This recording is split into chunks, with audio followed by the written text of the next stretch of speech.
So listen, even the best of marketing teams struggle with um, with content marketing, and especially on the B2B side, it seems. On the consumer side of things, it's a little bit differently. But what I want to do today is really dive into a lot of the challenges that marketers face when they try to use content marketing, inbound marketing. But really, before we get started, let's consider that this is a broader discussion with how we're leveraging all the varying media channels that are available to us, but most importantly, how we as leaders, as marketing professionals, are positioning ourselves with the sales force in a way that's going to inherently help them, right out of the gate. So what I want to do is let's just jump into the presentation. We'll cover the challenges, and then I'll give you a very sound approach that you could take to increase the impact that your marketing strategy is having on top line revenue growth. Now listen, when we employ a content marketing strategy, it's all about the idea and driving that idea via content through to demand generation and lead generation. But again, so there's some inherent challenges right out of the gate here. So let me cover the 5 or 6 challenges that a lot of my clients share that say, hey, listen, these are the things that prevent us from making bigger investments into content marketing.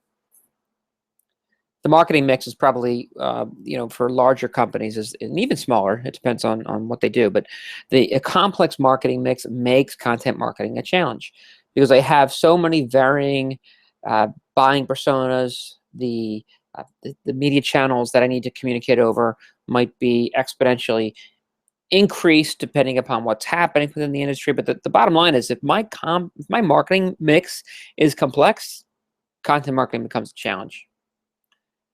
This one, I'm sure you can empathize with. It takes a lot of time, sometimes more time than we're willing to give, to realize value out of a content marketing approach. We live in a society where we want the immediate demand. Well, listen, content marketing is an investment in the future. It's really never, I don't know of one instance where demand was immediately gained within a quarter or even two quarters. So you're looking at least 6 months out for content marketing to take hold and to deliver that realized value that you've been looking for. It requires a lot more effort. This is probably the biggest hidden secret. I've written about it before.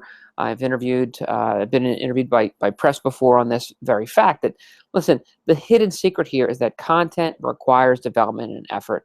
And sometimes it's a lot more effort than we thought it would take. And we are discouraged when we see to make it effectively work, to make it run like a well-oiled machine the way that we're promised. We have to do a lot of heavy lifting.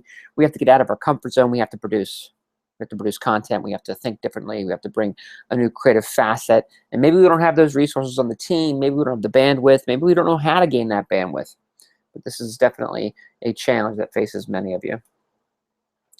Another one is that it's hard to get sales excited about it early on. This is kind of connected to the idea of value, right? Listen, if it takes long to realize this value, and again, long, 3 months after implementation of a content approach might not seem long, but to the sales guy who's fighting, or the sales guy or gal who's fighting to retire as much quota as he can within a quarter, if it doesn't help him today, he's not going to care too much about it. So they don't get very excited early on, and we as marketers have to figure out a way to increase that buy-in and that excitement.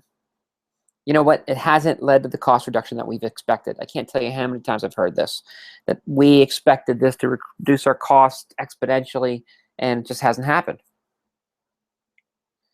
Another common objection to buying into content marketing and making it work for organizations is that it seems to just increase the level of noise. So I get a lot more unqualified leads, but that just makes me have to sort through these qualified leads, and I can't really do that. Again, I don't have the bandwidth, so I'm hesitant to continue to invest in that.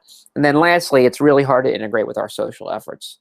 And listen, why even bring this one up? I almost hesitated to add this one, but a lot of times what happens is firms will make an investment in having somebody run their social feeds. They'll think that's content marketing, but what they discover is that these social feeds require first a decision on where I'm going to play, where I'm going to produce, what my communication purpose is going to be over those channels, how engaged I'm going to be, and on and on and on. And then these organizations realize that it can't just be about sales. It has to be an engaging level of communication. It might have to be customer support. And oh, by the way, I have to produce all this content, and I don't want to just blast it out over these social feeds. So that's why I added it. And then hopefully you can kind of appreciate that that's why this is added. It's hard to integrate with the social media efforts. That's just true. So here's what it looks like. Again, I won't go over them again, but I throw these up here just to give you an idea that, listen, there's a lot. This is why even some of the best marketing teams that I've worked with find themselves in one of these 6 or 7 challenges. And it prohibits them from making an investment and committing to a marketing approach. So what's the secret here and what's the key?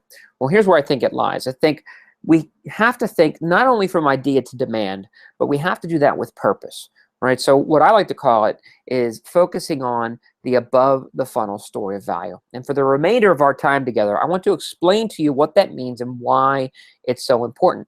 But content is about the story and about the narrative. I think we understand that, but sometimes when I talk to professionals that do this for a living and they're so hung up on the metrics, and don't get me wrong, the metrics are absolutely important, okay? But when they become hung up on the metrics, is sometimes they miss the idea that was used to start these disciplines, is that we want to tell a transparent, a valuable story to our prospects, to our customers, and to our former customers, right? Those are the 3 that we need to be communicating with, and we have to add value in the way we tell that story. So to sum that up, I think really identifying, developing, and really delivering that above the funnel value story, that's where the fuel is found for not just content marketing, but really all our marketing efforts, especially the second decade into the 21st century, where the media channels have changed, where software support sales has changed, where the buying communities are so much more educated. So that's where the key is. This is where it rests. And I think if you understand and appreciate as we walk through this discipline here and this approach that I'm suggesting, you'll start to kind of see where you can enact some of these changes almost immediately when you're done this presentation. So that becomes the rest of the time here together is how do we develop that above the funnel value story? So let's go ahead and jump right into that, because I think it's about a 3 or 4 step process. The first thing is we have to assume, for this to even begin to work, we have to assume that we have our fingers on the pulse of the trends that impact our industry. And whether we have them today or we at least know where those trends are going to bubble up, we have to know that. We also have to know well what our buying personas are. Okay, so listen, persona marketing is nothing new. If you're not doing it, that's a good place to start. But the first thing you probably want to do is take inventory over how well you know your persona. And then from here, what aligns with what we do? Okay, we're delivering a service or a product to market. What does that solution do for our personas, our buying personas, in the context of what the trends are within their industries? Okay, so if we understand that alignment, okay, we then take a look at what the core content themes can be within each of those trends. Now, look, I use a kind of 3 spheres here because I don't think you should ever focus on more than 3. Because if you do that, the effort goes up, your focus goes down. Okay, so we don't want to do that, right? So you focus on 1, 2, no more than 3, what I call content themes that live within the conflict of the trend in the industry with what the targeted buyer wants to do or wants to accomplish. Okay, and listen, here's where it gets difficult right off the bat here, but we have to make it easy, right? Because the trend might not be obvious to us out of the gate. Okay, we might have to take some creative liberties, and you might have to do some testing here to see what works and how well you can communicate against that story. Okay, but from here, where do we move next? Assuming that we've identified a trend, we take the top one. Okay, and now we start to produce a story against that aligned trend, and here's where we now create the above the funnel story of value. And by doing that, what happens? Well, a couple of things. One, we increase impressions, okay, and that's what we want to do. This is where the metrics start to work, right? If we have more eyeballs, if we have more impressions, then our conversion ratios don't even have to change. Just the volume of the impressions is going to increase what's coming into our marketing funnel. But also, and I think a lot of people miss this on content marketing, is that the account penetration can be something that's separate from just the increase in impressions. Okay, because we could use this content. I'm going to give you a very specific example as we progress here. This content can be used by the sales force to specifically penetrate the accounts that they want activity and traction with.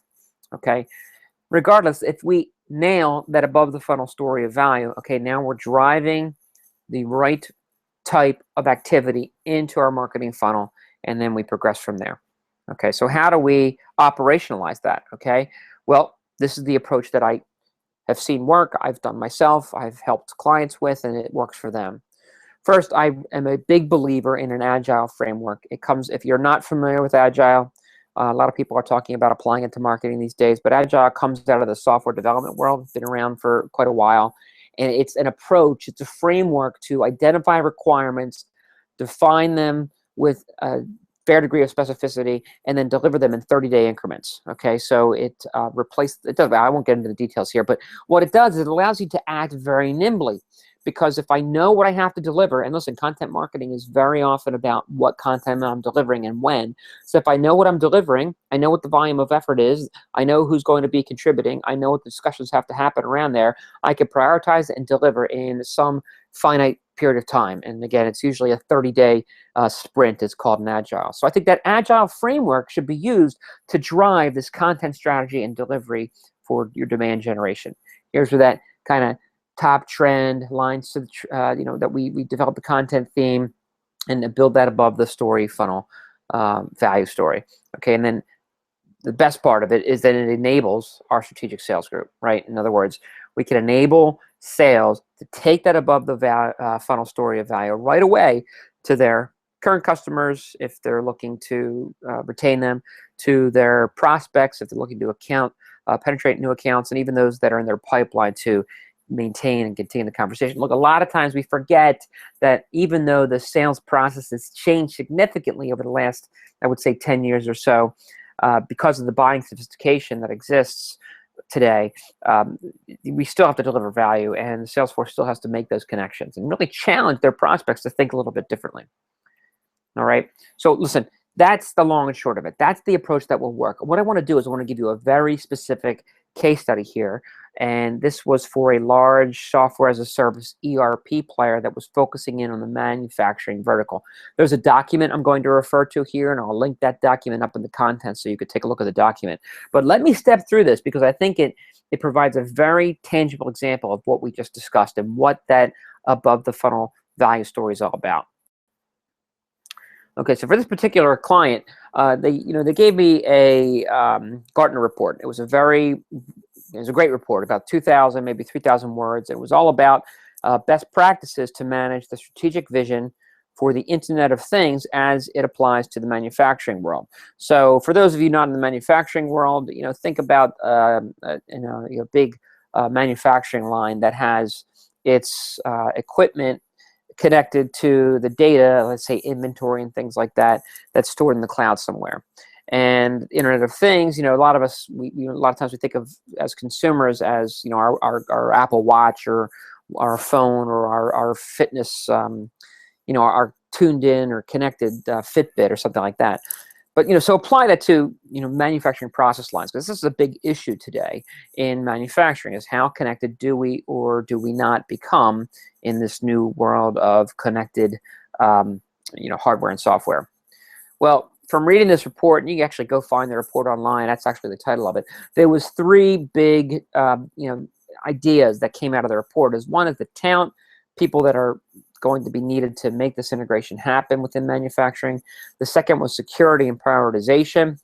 And then finally, the process mapping to make decisions on how you implement.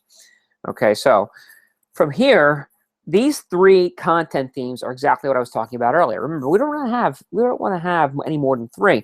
But what was great about this report is it had some legs. It was going to be around for a while. This solution wasn't going to be all of a sudden turned on. Okay, so it was going to be something that was required. In other words, manufacturers are going to be discussing this for the next 3 to 5 years probably before they have it solved.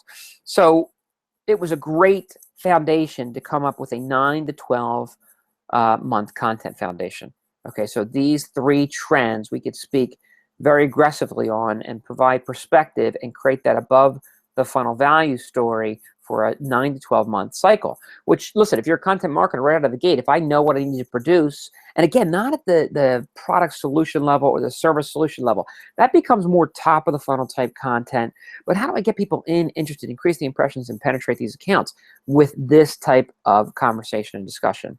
So from here, what we helped this client do is we said, listen, the sexiest one, the one with the biggest hook, especially with what's going on today in the news and on and on, is securities and prioritization. Okay, so we took this as the main trend. And the first thing we did is we developed this kind of pretty exaggerated blog post about why the Internet of Things makes U.S. manufacturing a national security risk. Okay, so what does this do, right? This is what I'm talking about. Here's the above the funnel value story. And it's important to note, we're not talking about necessarily the value of the solution yet, right? We're talking about the value of the perspective. Now, the report is dense. Who knows how many people are reading Gartner if they're subscribing and getting that information, right? But I can guarantee you that they're reading every day on their various digital feeds about what they do for a living, right? And this is a story that condenses the 300,000 words down to one perspective. And listen, if you were in this world, you've got a responsibility to the security of the United States to get this right. Right, so there's value in this perspective. Okay, and again, is it exaggerated? Well, maybe, maybe not. Right? I mean, it's exaggerated to the point where we want people to read it, but not in a BuzzFeed way. You'll never guess what happens, clickbait sort of way. Right? We actually have to make sure there's value, and then from here, we drove people into the funnel in a much more engaged and connected way. Right? So here's where I would have some more of my general content, where if I pulled them in to the funnel from that perspective, now I could say, hey, here's how you analyze your current deployment.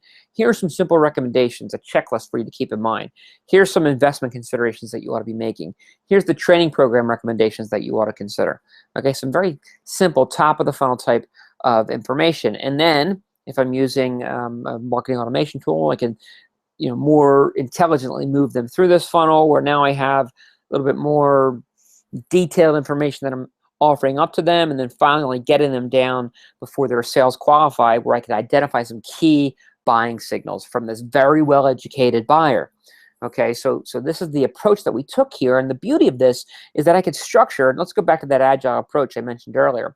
Right, that agile approach, what it allows me to do is to take an editorial calendar on a month-by-month basis against these foundational trends and say, I know I'm going to write about securities and priorities January and February, because there's a big manufacturing software hardware convention or whatever it might be in March. So I want the lead in to drive me to that to a strong position at that event. Right, she adds a lot more value to my event.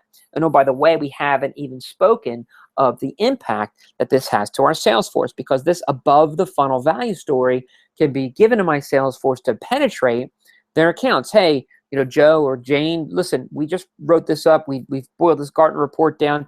Here's one of the big themes that came out of it. I thought you might find it interesting, et cetera, and so on. Like, we don't talk about that enough, about helping sales forces reach out to their clients. Well, content marketing can work that way if we enable this above the funnel value to give to our sales to connect with their prospects and their clients. But listen, it can't stop here, right? This is just the fundamentals of the marketing funnel. But what we've done with this client in this example is we take this trend and then we connect it with all our other efforts, right, and all our other spend. So I pulled this Google Trends up of IoT security and IoT manufacturing to illustrate that there's a tremendous opportunity for this particular client, because the search equity can be gathered right out of the gate, right? In other words, there wasn't a huge barrier to entry, right? But more importantly, the way the Google algorithms are working is that if I'm providing that valuable content around IoT security and IoT manufacturing, I'm going to inherently perform better, right? So I connect it to my SEO efforts. PR is a big thing here. If you're not using a PR firm or you don't have a PR investment, well, you want to try to get some of this earned media on your own through a help a reporter out or other techniques that you could use out there. But if you are using an external PR firm and you have money in that category of your marketing budget, well, then this is an excellent foundation to start to get the right earned media, right? Because you're going to then broadcast that message a little bit more broadly and then set the conversation within the industry. And obviously our search engine marketing, our email nurturing, virtual events get more valuable, et cetera. And the bottom three here is much more directed towards sales. I could do some very specific account targeting here as well, right?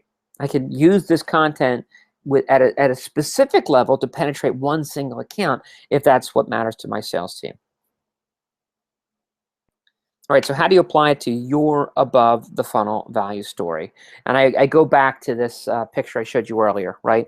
Here's the snapshot. If there's one thing to take away, it's, hey, what are we doing to organize the way we produce content in an aligned fashion, right? What's the delivery look like in the middle there? So how do we deliver so we know what the top of the funnel value story is, or above the funnel value story, and then what I'm delivering at each segment of my marketing funnel to get them all qualified. And then most importantly is how am I engaging sales in a strategic manner against this narrative. So I interviewed Ryan Estes. If you don't know Ryan Estes, you should go look him up. He's a motivational keynote speaker that talks a lot about employee engagement, purpose within the workforce. And one of the things that he does is he has something that he calls a TAN plan, a take action now plan. So if you've made it this far in the webcast here and you're still with me, here's the take action now. The first thing you want to do when you're finished here is go. If you're a one-man band or you're the only marketer, well then it's easy. You ask yourself, do I know what my aligned trends are today? Do I know them? Start right there.